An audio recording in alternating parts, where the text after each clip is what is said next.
안녕하세요. 오늘은 알아차림에 대한 알아차림이라고 하는 이 작은 책이 있습니다. 한 200페이지 되는 책인데 루퍼트 스파이라라고 하는 사람이 썼고 국내 번역 소개돼서 널리 읽혀진 것 같은데 여러분들이 이해하기가 좀 쉽지 않을 것 같아서 제가 오늘 이 시간에 쉽게 여러분들이 이해하기 쉽게 풀어서 소개를 해드릴까 합니다. 과연 알아차림이라는 게 어떤 것이고 알아차림에 대한 알아차림은 또 무슨 의미인지 마음의 여러 의식의 차원이 있는데 그것을 제가 쉽게 풀어서 설명을 드리고 이 책의 내용을 직접 몇 대목을 함께 읽어 나가시면서 이 책의 내용에 따라서 우리 마음을 관리하는 방법, 마음을 우리가 리셋해서 이 혼란되고 여러 가지 괴로운 마음으로부터 벗어나서 내 마음을 리셋해서 내 마음을 관리할 수 있는 그 방법을 뒷부분에 제가 정리해서 여러분들이 활용할 수 있도록 쉽게 소개를 해 드릴까 합니다. 함께 따라 하시면서 내 마음을 리셋하는 일상생활에서의 그 도움을 얻어 가시기를 바라겠습니다. 사실 이 알아차림에 대한 알아차림 막 이렇게 써놓으니까 여러분들이 쉽게 이해하기가 좀 어려울 수 있습니다. 너무 난삽한 느낌이 있고 사실 알고 보면 별게 아닌데 계속해서 반복적으로 그 이야기를 하고 있습니다. 근데 이런 용어들이 마구 뒤섞여 있기 때문에 예를 들어서 마음이라든가 의식 그리고 알아차림 또 알아차림에 대한 알아차림 또 마음의 본성 또 품성 또 성령 신 이런 것들이 사실은 서로 밀접하게 연관이 돼 있는 용어고 개념들이거든요. 그런데 의식의 차원이 다르다 보니까 단순히 동물적이고 감각적으로 반사적으로 아는 마음도 있고요. 또 그것을 알아차림하는 마음도 있습니다. 그것보다도 더 넓게 이러한 마음에 일어나는 그 본 바탕으로서 오염되지 않은 순수 의식으로서의 본질적인 알아차림 의식이 있습니다.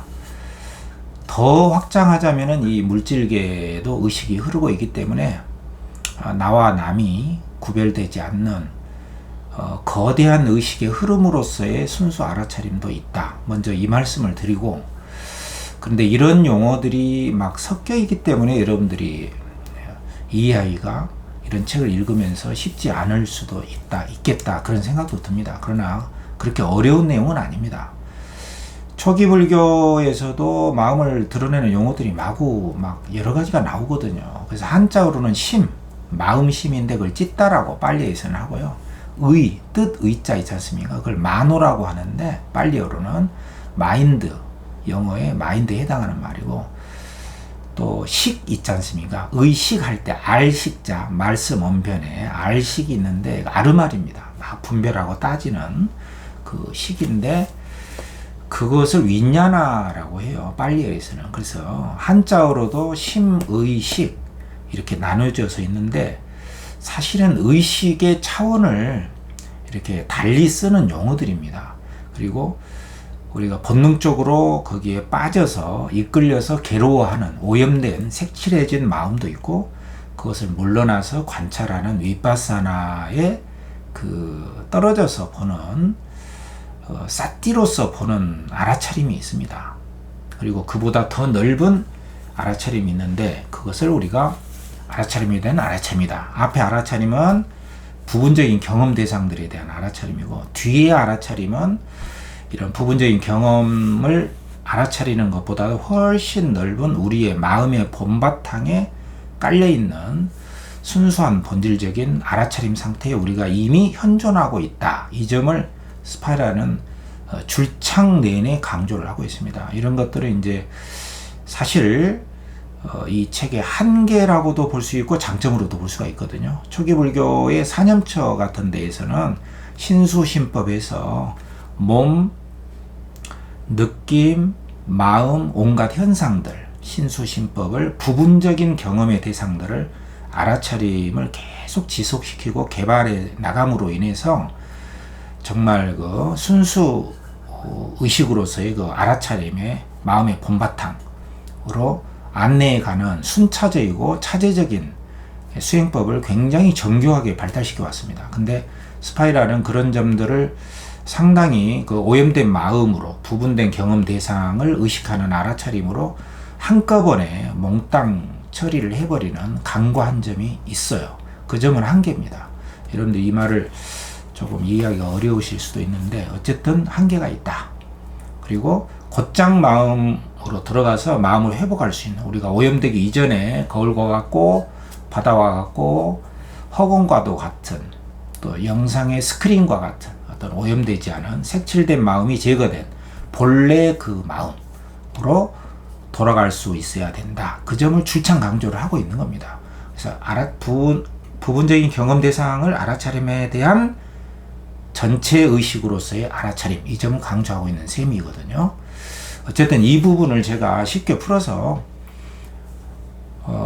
스파이라의 그 본문의 내용을 제가 소개도 해드리고, 또 우리가 실천적인 차원에서, 현실적인 차원에서 이 알아차림에 대한 알아차림의 내용대로 현실에서 어떻게 활용할 수 있을 것인가, 마음관리법에 대해서 제가 알기 쉽게 여러분들에게 소개를 이 시간에 해드리겠습니다. 참고하시고 많이 활용하시기 바랍니다. 그러면은 스파이라의 그 대목을 일단 제가 화면으로 함께 읽어 나가시면서 과연 알아차림에 대한 알아차림이 과연 뭔가, 그 점을 한번 이해해 보시기 바랍니다. 먼저 화면을 보시고 제가 다시 정리해서 순차적으로 말씀을 해 드리겠습니다. 자, 스파이라가 이 책에서 말하는 알아차림에 대한 알아차림이라는 게 과연 어떤 것인지, 이 책에는 몇 개의 중요한 구절들이 있는데, 여러분들이 이제 이 책을 읽으셨거나 또 읽지 않으셨더라도 제가 이 발췌한 대목을 음미를 하시면은 쉽게 이해할 수 있으리라고 보거든요. 자, 한번 보시겠습니다. 자, 94쪽에 이런 말이 나오거든요. 대상에 대한 알아차림은 알아차림에 대한 알아차림을 가려버립니다. 그러니까 부분에 대한 알아차림은 전체 대상에 대한 알아차림을 방해한다는 뜻이죠. 이게 전체적인 순수, 본질에 대한 알아차림이 중요하다, 그 말입니다. 근데 그 순수 본질에 대한 알아차림이 과연 뭐냐?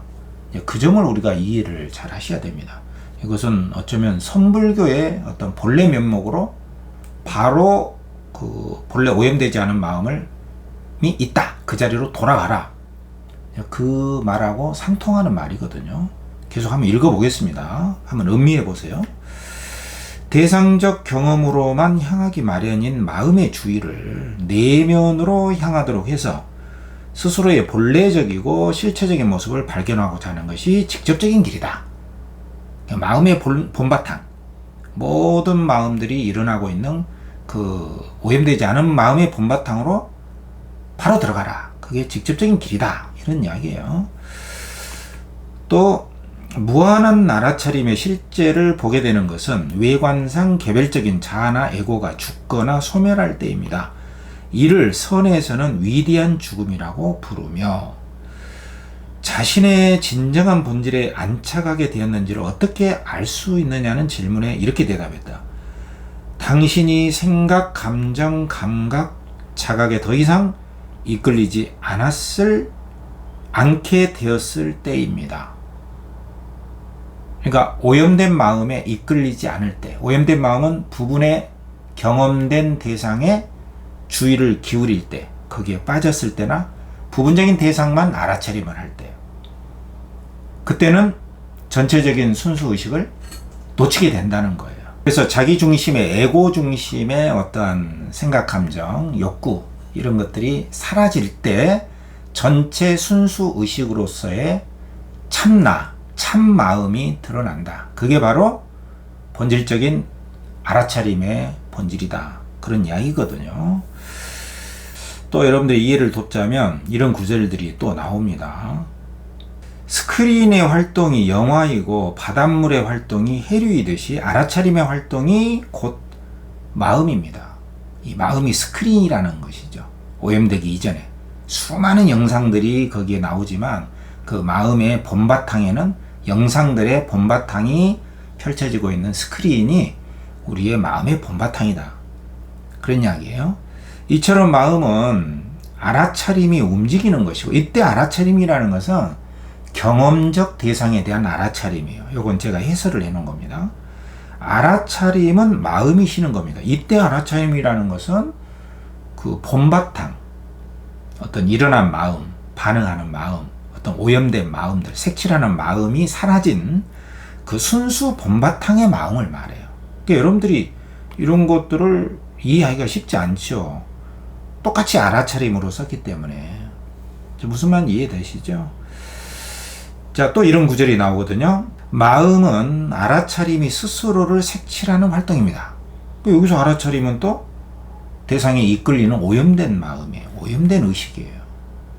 그래서 우리의 의식은 스스로 색칠한다. 반대로 색칠을 지우는 것. 그래야 색깔이 지워진 마음의 본래 순수 상태인 순수한 알아차림을 드러내는 것이 명상이라는 것이에요. 드러내는 것이 명상이다. 명상은 드러냅니다. 무엇을 드러내는가? 마음의 색깔이 지워진 마음의 순수 본바탕. 그게 본래 면목이거든요. 그 본래 면목의 자리로 들어가서 그 마음을 드러내는 것, 그 마음을 회복하는 것이 명상이다. 이런 말입니다. 알아차리고 있다는 사실을 알아차리는 것, 즉 알아차림이 알아차림을 알아차리는 것은 아무런 색깔이 없는 비대상적 경험입니다. 이 말을 이렇게 꽈서 해놨는데, 대상이 없는 알아차림이라는 것은 그 모든 마음들이 일어나고 있는 본바탕, 어떤 특정한 대상이 없어요. 모든 것을 거울처럼 비춰줍니다. 거울은 끄떡하지 않잖아요. 스크린은 끄떡하지 않죠. 바다는 고요합니다. 근데 그게 해류가 있고 파도가 있을 뿐이거든요. 허공은 텅 비었지 않습니까? 텅 빈 허공에 그 자리는 있는데 거기에 새도 또 구름도 비도 내리고 있다. 이거죠. 그 허공, 텅 빈 허공의 마음을 자각하는 거, 거기로 들어가는 거, 그게 바로 순수 알아차림이라는 알아차림의 의식이라는 거예요. 별로 어렵지 않습니다. 마음이 자신의 유한성을 벗어던지고 난 후에 본성을 경험하는 것이다. 이 본성이 바로 순수 알아차림 의식이에요. 따라서 이는 순수한 마음이며 알아차림 그 자체입니다. 내재적이고도 환원 불가능한 불멸의 정수를 아는 것입니다. 선의 정통에서는 이를 본래 면목이라고 부릅니다. 아예 이렇게 나와 있습니다. 또 인도의 현자 마하리시는 이를 두고 I am에 집중하기 라고 불렀습니다. 나는 그저 있는 그대로 존재한다. 나는 그대로 있는 자다. 어디든지 그대로 있는 자다. 하나님이죠, 이게. 사실 I am의 경험에서 쉰다는 의미인데, 말하자면 우리의 본질적이고도 조건지어지지 않는 스스로 알아차리는 존재 안에서, 그리고 그런 존재로서 쉰다는 뜻이죠. 마음이 쉰다는 것은 어떤 감정, 생각, 욕구에 시달리지 않고 그 마음이 일어나기 본래 그 순수하고 청정한 마음 상태에서 존재한다는 뜻이거든요. 또 I am이라고 하는 알은 유한한 마음과 무한한 알아차림이 교차하는 경험입니다. 경험의 한가운데에서 알아차림과 함께 현존하는 빛나는 등불이요, 마음이 자신의 원천으로 되돌아갈 때 통과하는 관문입니다. 이런 이야기도 있고요. 또 성경에서 하나님의 이름이 처음 나오는 것은 출애굽기 3장인데 모세가 당신의 이름을 묻는 백성들에게 무엇이라고 대답해야 되느냐는 질문에 대해 하나님이 친히 답변하십니다. 나는 I am이다. 나는 있는 그대로의 존재이다. 하나님이 자신을 소개할 때 쓴 말이에요. 이건 이 책의 역자가 뒤에서 쓴 그 말입니다. 하나님은 어떠한 수식으로도 제한되지 않은 존재라는 뜻이다. 자, 이러한 스파이라의 어떤 책의 대표적인 구절들을 살펴봤는데요. 정리하자면 알아차림에는 두 가지 종류가 있다. 그거죠. 하나는 부분적인 대상, 경험들, 그 경험된 대상들을 알아차림하는 부분적이고 제한된 한계가 있는 알아차림이다. 그리고 또 하나는 이러한 부분적인 알아차림을 일으키는 순수한 알아차림의 상태, 그 우리가 알아차림을 일으키고 있는 그 배경에 그 알아차림들이 다 일어나고 있는 그 바탕에는 어떤 오염되지 않은 순수한 맑고 밝고 청정하고 때묻지 않은 불멸의, 그의 용어대로 따르자면 불생불멸의 본래의 마음의 본바탕 자리가 있다. 그것이 바로 순수 의식으로서의 전체적이고 본질적인 알아차림의 의식세계이다. 우리는 그 마음의 본바탕 자리로 바로 들어갈 수 있는 직접적인 길을 취해서 마음을 관리해야만이 이 본질적인 세계와 연결될 수가 있다. 그것을 바로 우리는 신이라고 한다. 이런 이야기입니다. 어렵지 않습니다. 근데 스파이라가 여기서 이제 간과하고 있는 것은 아까도 제가 말씀드렸지만은 부분적인 경험들에 대한 알아차림을 너무 퉁쳐서 너무 단순하게 이해를 하고 있다는 사실이죠. 이 부분적인 알아차림이라고 하는 것은 다 이끌리고 오염된 차원이 아니에요. 이 의식은 여러 가지 차원이 있거든요. 우리가 동물적이고 감각적으로 반사적으로 일으키는 이런 본능적인 아는 마음이 있어요. 그것도 알아차림이라고 합니다. 그리고 어떤 대상이 이끌리고 매달리고 거기에 하나가 돼서 동일시돼서 우리에게 괴로움과 슬픔과 아픔을 주는, 거기에 빠져 있으면서도 빠져 있는 줄 모르고 동일시된 알아차림이 있어요. 거기에 우리가 빠져 있다는 것은 이제 무지와 집착 때문이죠. 그런 부분적인 알아차림도 있는가 하면 우리의 몸 상태, 그리고 바깥 대상, 그리고 우리의 감정, 또 우리의 생각, 욕구를, 또 모든 현상들을 보는 곳마다 들린 것마다 알아차리고 떨어져서 순수의식으로 관찰하는 그 알아차림의 마음이 있습니다. 그것도 부분의 대상에 대한 알아차림이거든요.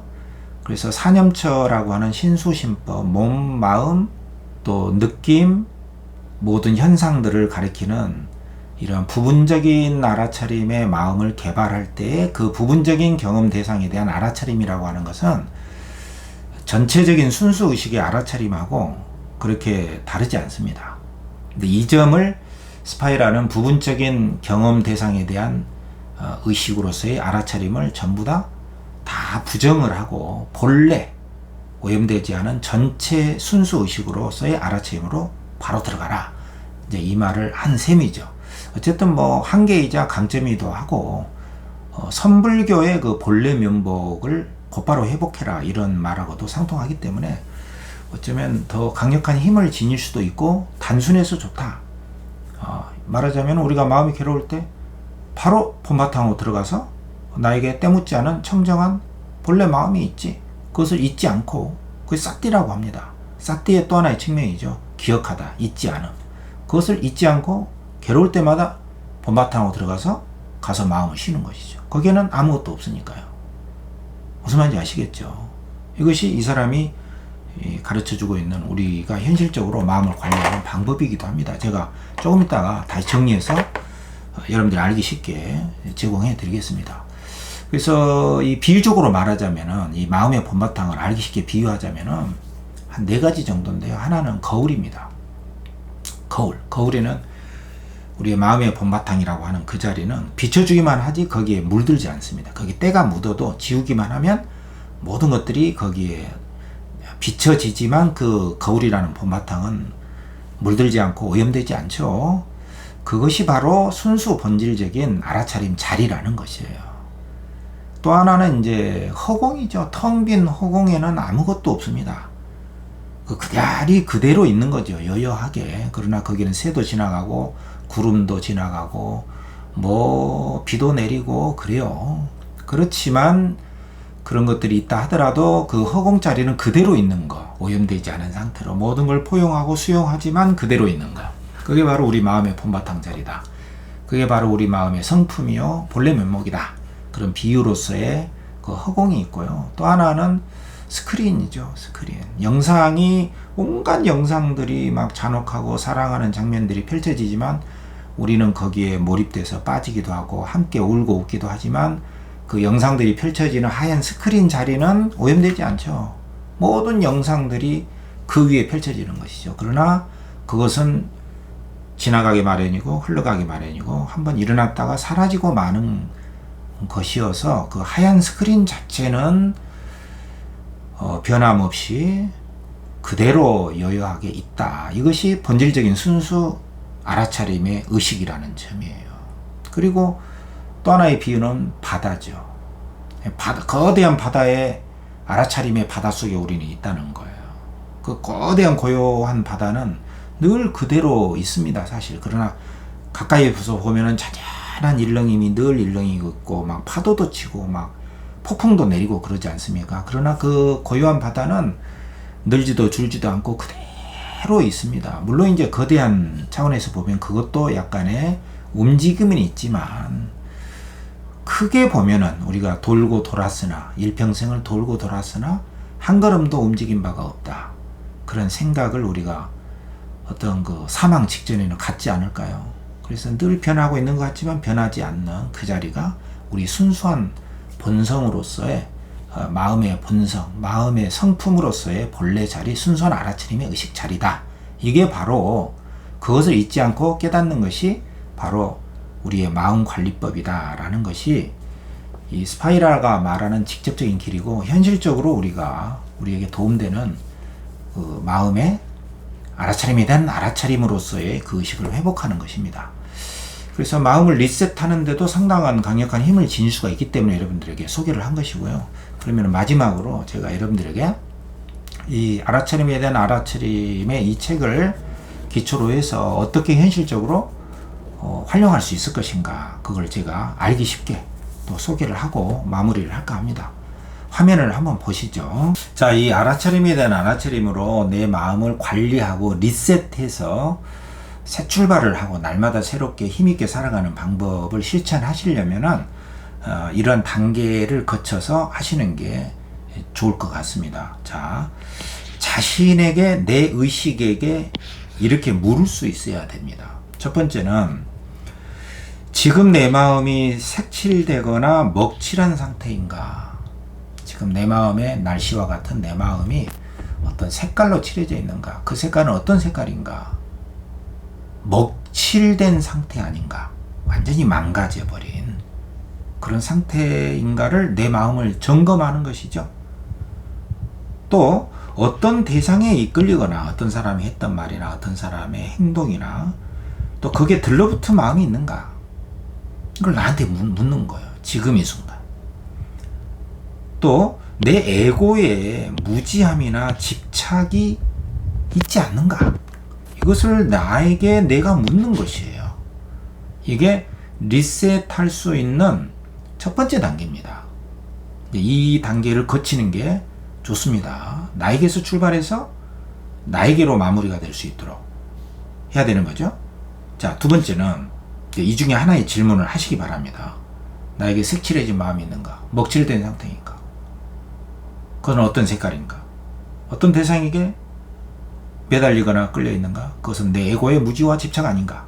이것을 이제 시리즈로 쫙 떠올려야 되는 거죠. 그 두 번째는 리셋해서 본래 내 마음으로 돌아갈 수가 있다.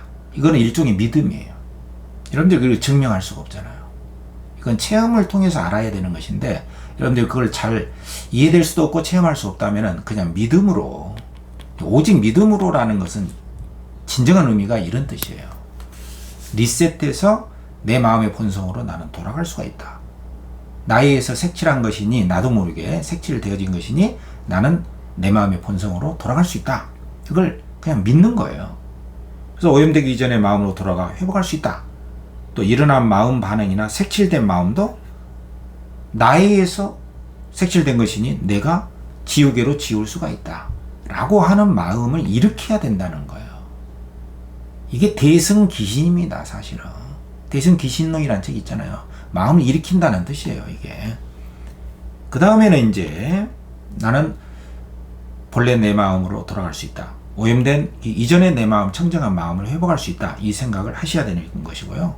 그 다음에는 이제 또다시 의심이 나올 수가 있어요. 그럴 때는 오직 모를 뿐. 이것저것 따지지 않는다. 이게 굉장히 중요합니다. 분별심을 싹을 잘라버려야 된다는 것이죠. 이건 뭐고, 누가 먼저 말했고, 누구 때문에 비롯된 것이고, 내가 잘못이냐, 상대방이 잘못이냐, 이렇게 막 시비 분별로 하고 시비하고 시시비비 따지고 논리적으로 분석하고 막 기어코 이거를 결판 내야겠다 하는 그런 마음을 몽땅 놓아버리는 게 오직 모를 뿐이에요. 난 모르겠다.